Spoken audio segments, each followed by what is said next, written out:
Greetings and welcome back. In our last lecture, we began to examine critiques of modernity. In Tolstoy, as we saw, we had a very conservative critique of modernity, a critique that was based upon ideas that we saw coming straight out of the classical traditions we examined before. Today, things will be very different. We'll be looking at the philosophy of the great German philosopher Friedrich Nietzsche, and we can think about Nietzsche as the person who launched the movement called postmodernism, who really attacks modernity, not from a classical perspective, but from a perspective beyond modernity itself. Nietzsche lived a very short life. He was born in 1844 and died in 1900. But in reality, his life was shorter than that because he spent the last 12 years in a psychiatric hospital almost completely catatonic after a major catastrophic breakdown. But he was a real prodigy and accomplished an enormous amount before the time of his breakdown. He was appointed to his chair in philology at the University of Basel at the age of 24, which makes him still the youngest person ever appointed to a chair in a European university. It's just an astonishing achievement. As I said earlier, Nietzsche was the initiator of this movement we call postmodernity in philosophy. And we can think about postmodernity in a very specific sense. Oftentimes that term is bandied about to mean anything very contemporary, very modern, or very hip. But when we pay attention to what Nietzsche was up to and what his followers took from him, we can really see postmodernity as a very specific kind of response to the themes that we saw articulated in modernism. Modernism valorizes the integrity and the transparency of the individual. As individuals, we are single units, we know ourselves, and we're the foundations of society. Postmodernity attacks that and questions that. It questions the idea that we really can know who we are and that the individual really is sovereign. In modernity, we valorize the idea of progress, that philosophy, science, economics, politics are on a constant progressive march, with each generation improving on what the previous generation did. Postmodernity rejects the idea of sustained progress and rejects the idea that human history is progressive. In modernity, we valorized liberty and democracy and the equality of human beings. Postmodernity questions whether liberal democracy is a self-evidently good thing and whether we should be thinking of individuals necessarily as equal in relevant senses. Finally, in modernity, we saw a valorization of science and reason as the foundation of human knowledge, of society, and of progress, and of religion as something that was an interesting human option. In postmodernity, we will be questioning the idea that reason and science really are foundational, that we should take those for granted as the grounds of our human life and of our public life. And we will see Nietzsche also criticizing the idea that religion or spirituality is a legitimate option even in private. So we can really see postmodernity not simply as what comes next, but very much as a critique of the very ideas that are central to European modernism. We'll see that Nietzsche's text poses special challenges to us as readers as well. Throughout this course, we have been examining texts that are written in a variety of styles and call upon us to read in a variety of different ways. Nietzsche gives us yet a new style. Nietzsche wrote in aphorisms, sometimes in poetry, sometimes offering cryptic, sardonic, or ironic arguments. Often the arguments are highly implicit and in the background.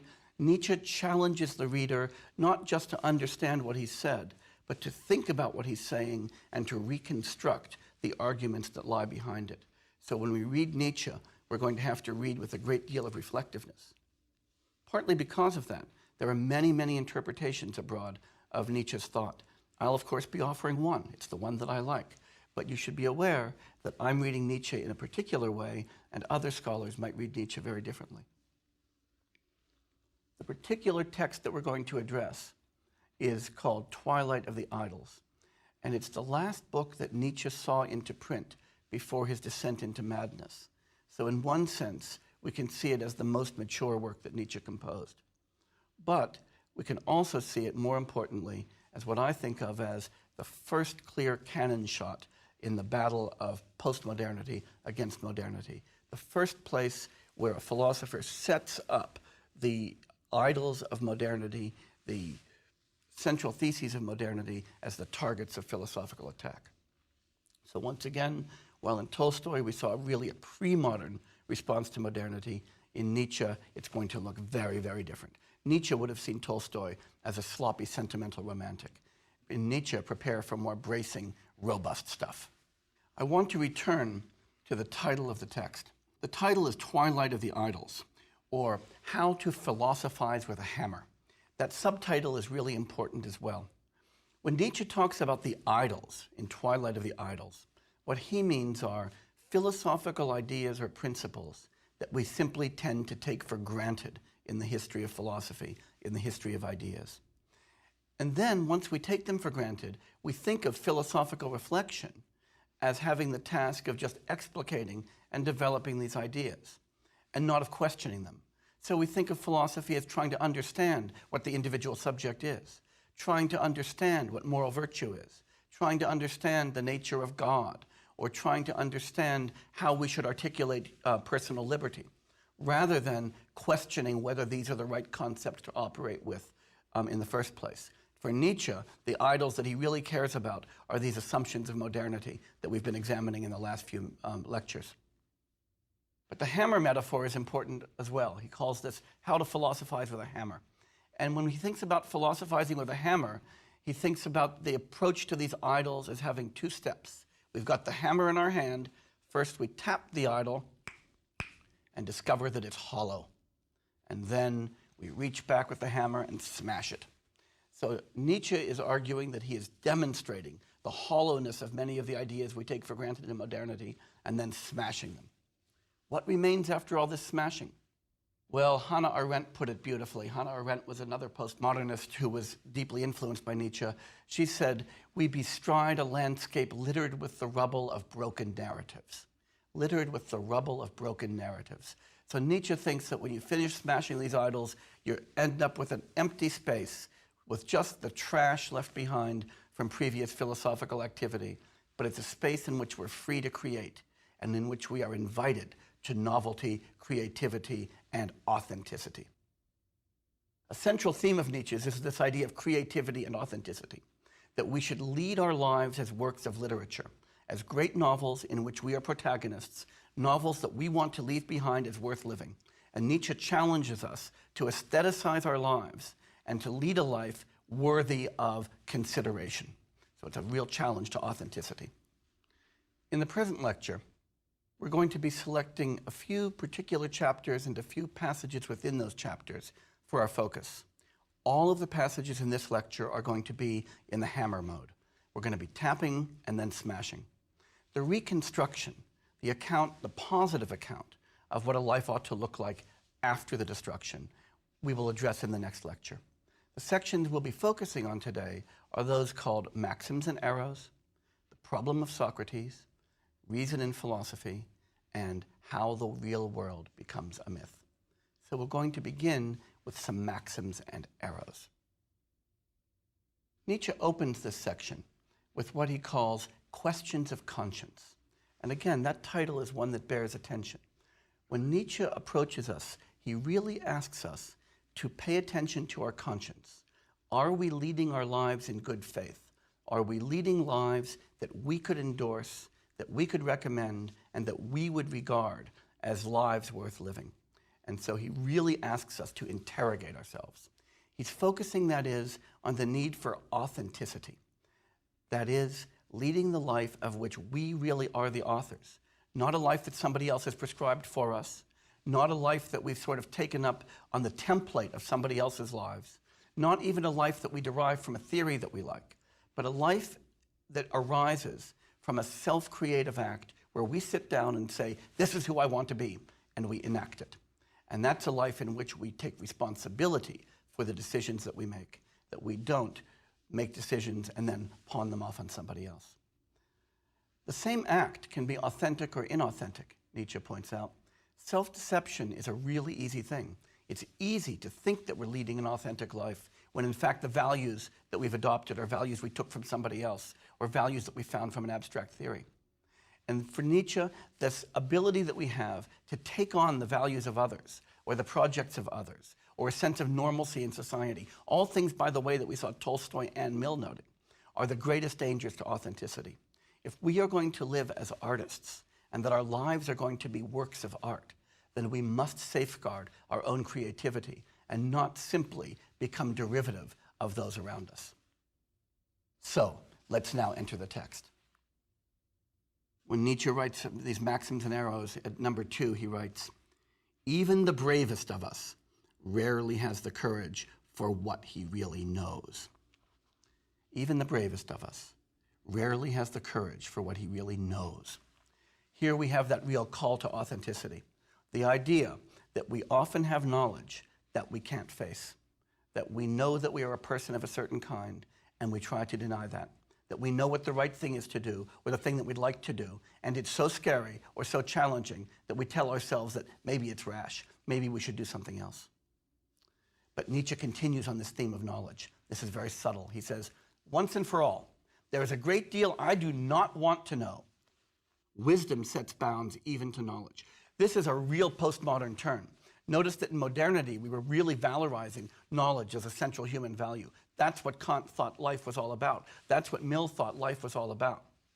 Nietzsche's arguing, there's a lot I don't want to know. I mean, for instance, I really don't want to know what color your underwear are, and you probably don't want to know what color mine are. That's stuff we don't want to know. There's confidential information we don't want to know. There's information that would just clutter up our lives. I don't want to memorize the phone book for Washington, D.C., and neither do you. So Nietzsche's arguing that knowledge might be an interesting thing, but to valorize it as always a good thing is just plain foolish. Nietzsche continues now on this notion of being natural. He writes, "It is by being natural that one best recovers from one's unnaturalness, from one's spirituality." Now there is a kind of echo of Taoism here in this emphasis on naturalism. But notice there's a bit of Hume in this too, even though Nietzsche would never acknowledge it. Nietzsche talks here about recovering from one's spirituality, because he argues that the spiritual, thinking religiously, is a kind of decadence, that it takes us out of the natural world into the supernatural. And Nietzsche thinks of us first and foremost as animals, natural beings in the world who can make something of our lives. And he thinks that when we move into the spiritual realm, into the religious realm, we deny that naturalness. We deprecate the world that we live in. And so we're involved in a kind of self-deprecation not worthy of an artist. You don't start out by saying that you're second-rate. Nietzsche continues this suspicion of God when he asks, which is it? Is man only God's mistake, or God only man's mistake? This is only an aphorism, but it's a very complete, very deep rejection of religion. Nietzsche sees religion here as a retreat from facing up to reality, something that's unnatural. After all, if there's a God, then theodicy, the problem of evil, is absolutely unmistakable. The problem of theodicy is absolutely unavoidable. When he asks, is man only God's mistake? He's pointing out that we are terribly imperfect and we do a whole lot of bad stuff. You would have to blame our Creator for that, since he, on the grounds of religion, is omnipotent, omniscient, and omnibenevolent. So, if there's a God, the God is deeply problematic.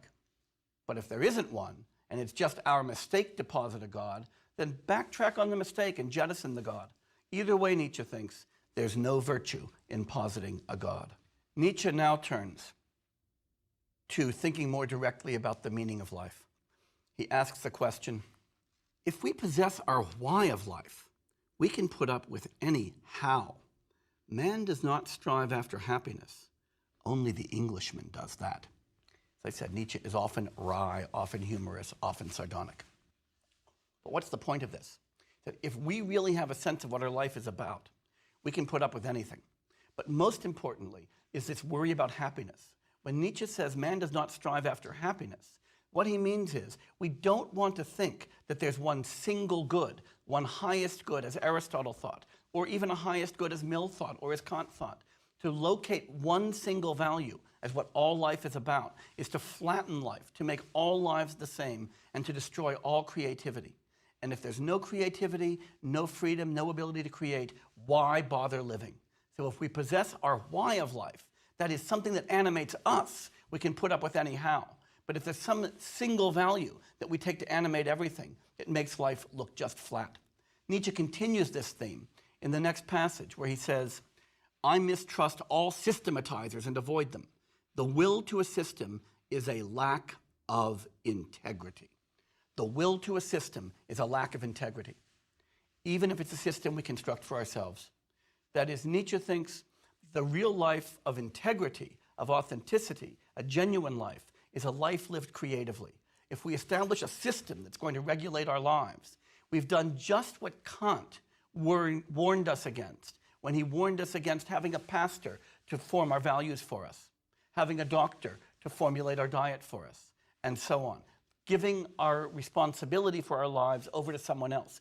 Here Nietzsche is pointing out that it's bad enough to give responsibility to your life to someone else. It's even worse to give responsibility for your life to an abstract system, even if it's a system you created. Retain the responsibility, retain the authenticity, retain the freedom to act, retain the appreciation of plurality, diversity, and spontaneity. Simplifying life is always dangerous. Nietzsche sums up these maxims and arrows with a wonderful, direct challenge to the reader. He writes, you run on ahead. Do you do so as a herdsman or as an exception? A third possibility would be as a deserter. First question of conscience. So this is a question of conscience. Nietzsche's asking you, when you go on ahead, when you take yourself seriously and leave others behind, are you actually doing it just as a herdsman? You want to bring others along with you, and so effectively reduce yourself to a servant of others? Or do you treat yourself as an exception, a real individual, somebody who actually has something to say? There is a third possibility, that you've just given up on your responsibilities, that you're a deserter, pretending that you're an exception. That's a question of conscience. That forces us to pay attention to our motivations. Are we being true to ourselves? Are we just serving others? Nietzsche sees that as a deprecation. We're just reducing ourselves to other people's goals. Or are we shameful deserters? Then he asks, are you genuine or only an actor, a representative, or that itself which is represented? That is, are you really authentic or are you making believe? Are you acting your life out? Say, as we might imagine Ivan Elytz acting somebody's life out. Are you a representative for someone else, just taking on their values? Or are you something represented? That is, other people are following you. So finally, you are no more than an imitation of an actor. If you lead your life without taking responsibility for it, you're not even an actor, because a real actor is an artist. You're just somebody pretending to be an actor. That's the second question of conscience. These get you deep. Then Nietzsche asks, are you one who looks on or sets to work, or who looks away and turns aside? Third question of conscience. That is, are you a spectator on your own life, or are you really engaged in it? Or are you disavowing your life, looking away and effectively leaving yourself abandoned? That's the third question of conscience. Are you really engaged in your own life? Hard question to ask, but if you're not engaged in your own life, Nietzsche thinks, you've got a meaningless life. If you're just a spectator on your own life, forget it. Then Nietzsche asks, do you want to accompany or go on ahead? Or go off alone? One must know what one wants and that one wants. Fourth question of conscience. That is, here Nietzsche's asking the question, do you really just want to be along with others? A member of a herd, a member of a group, allowing other people to make the decisions? Or are you willing to go on ahead? Are you willing to be alone? Are you willing to take responsibility for your own desires and your own plans? This is a question of conscience. That's the fourth. So for Nietzsche, these four questions of conscience are the questions we have to address in determining whether our lives are genuinely meaningful. I want to turn to another part of Twilight, the problem of Socrates. And we should ask ourselves, why does Nietzsche pick on poor old Socrates? Why is he a problem? Well, the answer is simple. Nietzsche thinks that Socrates has become an idol of philosophy, the beginning of the Western philosophical tradition, because we see Socrates as somebody who valorizes reason and who really uses the power of reason to understand reality. So for Nietzsche, Socrates represents this triumph of the idea of the supremacy of reason.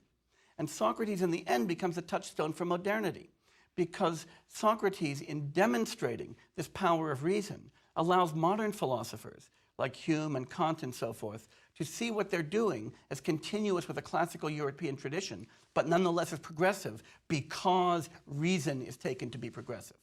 And all of these are ideas Nietzsche regards as idolatrous, ideas needing the tap and the smash. So let's look at Nietzsche on Socrates. Nietzsche writes, "The irreverent notion that the great sages are declining types first dawned on me in regard to just the case in which learned and unlearned prejudice is most strongly opposed to it. I recognized," writes Nietzsche, "the dissolution of Greece. Value judgments concerning life, for or against, can in the last resort never be true. They possess value only as symptoms. One must reach out and try to grasp this astonishing finesse that the value of life cannot be estimated." I want to repeat that last line. One must reach out and try to grasp this astonishing finesse that the value of life cannot be estimated. What's Nietzsche saying here? Well, he's saying first that the philosophy of the past, and he includes everything from classical Greece to modernity, is decadent.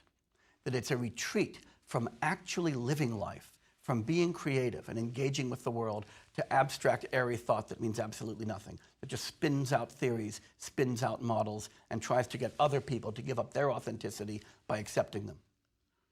He's saying that by accepting anyone's valuation of life, whether it's Aristotle's or Marcus Aurelius's or Kant's, one is declining one's own responsibility to evaluate one's own life and to lead the life according to one's own conscience. He's also saying that we have to accept the fact that we can't come to know the meaning or value of life. Reason won't get us there. We need to lead our lives. We need to lead them creatively. But to think that somehow reason is going to lead us in doing that, and that reason is going to ground that leading of a life, is as crazy as thinking that abstract reason and theory is going to ground and make possible the painting of a beautiful picture, or the creation of a beautiful statue, or the writing of a beautiful novel. If our lives are art, then we have to put reason aside, not rely upon it. Nietzsche continues on the problem of Socrates. He writes, "With Socrates, Greek taste undergoes a change in favor of dialectics. What is really happening when that happens? It is above all the defeat of a nobler taste. With dialectics, the rabble gets on top. Before Socrates, the dialectical manner was repudiated in good society. It was considered a form of bad manners. Presentation of one's reason was regarded with mistrust. Honest things, like honest men, do not carry their reasons exposed." Here we see more modern idols under attack. In the first passage we looked at in this discussion, we were attacking the idea of the philosophical tradition as progressive. But in this one, it's reason and argument being attacked directly as the keys to understanding. Nietzsche's arguing reasoning is just ugly. You reason when you know you're not quite right and you need to persuade somebody. It gives up on the aesthetic approach to life. There's also something you should note here, though, that's really cute. That's this. Nietzsche is actually using reason to do his work. He's offering you a rational argument against the use of reason. And so there's some real irony at work here. And it's also worth taking a moment to think about the resonances that Nietzsche's got to some surprising folks. The Book of Job, the Tao Te Ching, and Dogen. In each of these cases, we saw a deep suspicion of reason as a ground for developing a meaningful life and for understanding our own existence. Now Nietzsche really goes after reason and the language becomes a bit stronger. He writes, by the way, now we're moving to the section Reason in Philosophy. He writes, "All that philosophers have handled for millennia has been conceptual mummies. That is, we're focusing only on dead ideas, things we should have left behind long ago. Nothing actual has escaped from their hands alive. They kill, they stuff when they worship. These conceptual idolaters, these senses, which are so immoral as well, it is they which deceive us about the real world. Moral, escape from sense deception, from becoming, from history. Be a philosopher, be a mummy. And away, above all, with the body, refuted, impossible even, notwithstanding it is impudent enough to behave as if it actually existed." What's the point of all of this? Nietzsche, in arguing that philosophy creates mummies, that it stuffs reality and leaves it behind, is focusing on this idolatry of reason. And the idolatry of reason leads, he thinks, in philosophy, to deprecating our senses, to deprecating our passions, to deprecating our bodies, to deprecating the real world in favor of abstract ideas and thoughts and abstract principles. When we do that, he thinks, we deprecate life itself, and life is where we are. And so we abandon the authentic values, the authentic life that we actually lead. And secondly, he points out that we involve ourselves in actually denying the importance of our own embodiment, something terribly irrational, because first and foremost, we are animals. This turns up again in Nietzsche's very deep concern with philosophical realism as opposed to philosophical idealism. And Nietzsche's got a beautiful diagnosis of the philosophical retreat from reality that he thinks we find ourselves in, starting with Greek philosophy and especially ending up with modernity. And he takes us through a set of steps for denying the world and for leaving our lives abandoned, leaving our lives in a way that has to be completely inauthentic. He writes, first proposition, the grounds on which this world has been designated as apparent establish rather its reality. Another kind of reality is absolutely indemonstrable. That is, he's pointing out, as soon as somebody thinks that our senses are deceptive, that we shouldn't pay so much attention to the imminent, the concrete, the temporary, the fleeting, then they want to project themselves into another reality, a permanent reality, a spiritual reality, a reality that's transcendent. And he says, that is not even demonstrable. That's not a finding of a deeper reality somewhere else. That's an abandonment of ourselves and our own reality. Second proposition, the characteristics which have been assigned to the real being of things are the characteristics of non-being, of nothingness. That is, when we then go to characterize this transcendent ultimate reality, talk about it as permanent, talk about it as divine, talk about it as significant or eternal, we find that those characteristics don't characterize anything real at all. And what we've done is to valorize nothingness and to abandon real somethings, including ourselves and those around us. Third proposition, to talk about another world than this is quite pointless, providing that an instinct for slandering, disparaging, and accusing life is not within us. That is, Nietzsche thinks at the moment we talk about a transcendent reality that we care about more than this one, all we've done is to disparage the world in which we in fact live and to disparage our own lives.